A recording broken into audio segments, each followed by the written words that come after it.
adjudicó la medida a una cuestión de fe. Son días para la fe, el sano disfrute y la unión familiar, dijo.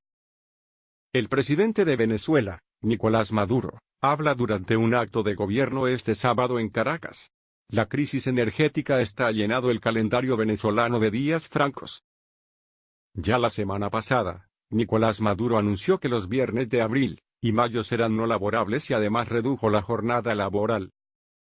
Con constantes apagones en todo el país, el líder chavista dio otra vuelta de tuerca a la estrategia de ahorrar energía, decretando no laborables este lunes, martes y miércoles para que los venezolanos puedan disfrutar de la Semana Santa. Maduro no adjudicó la medida a la crisis enérgica que golpea al país, sin luz ni agua, sino a una cuestión de fe plena. Decreté los días lunes 15 de abril, martes 16 de abril y miércoles 17 de abril como no laborables para que nuestro pueblo pueda disfrutar a plenitud del asueto de Semana Santa 2019. Son días para la fe, el sano disfrute y la unión familiar. Un abrazo fraterno, ha anunciado vía Twitter.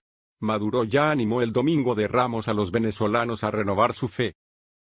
Renovemos nuestra fe, orando a nuestro Señor Jesucristo para que nos guíe por el camino de la paz y nos dé todas sus bendiciones, escribió en la misma red social. La crisis en Venezuela se agravó el pasado 10 de enero por la decisión de Maduro de iniciar un segundo mandato que no reconocen ni la oposición ni gran parte de la comunidad internacional por considerar que las elecciones presidenciales del 20 de mayo fueron un fraude.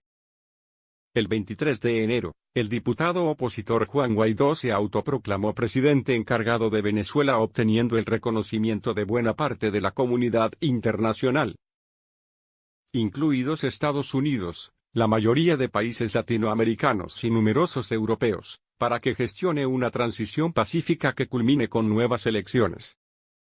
Además de su crisis institucional con dos gobiernos en paralelo en guerra, el país atraviesa una crisis económica devastadora, con una inflación pronosticada por el Banco Mundial en 10 millones% para 2019, y una contracción del PBI de 25%.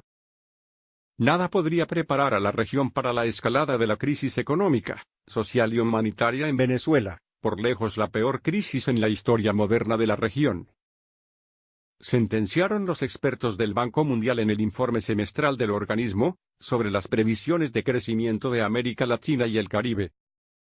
El Banco Mundial considera que las condiciones socioeconómicas de Venezuela siguen deteriorándose rápidamente por la caída de los precios del petróleo, las políticas altamente distorsivas del gobierno de Nicolás Maduro, ajustes fiscales desordenados y una mala gestión económica.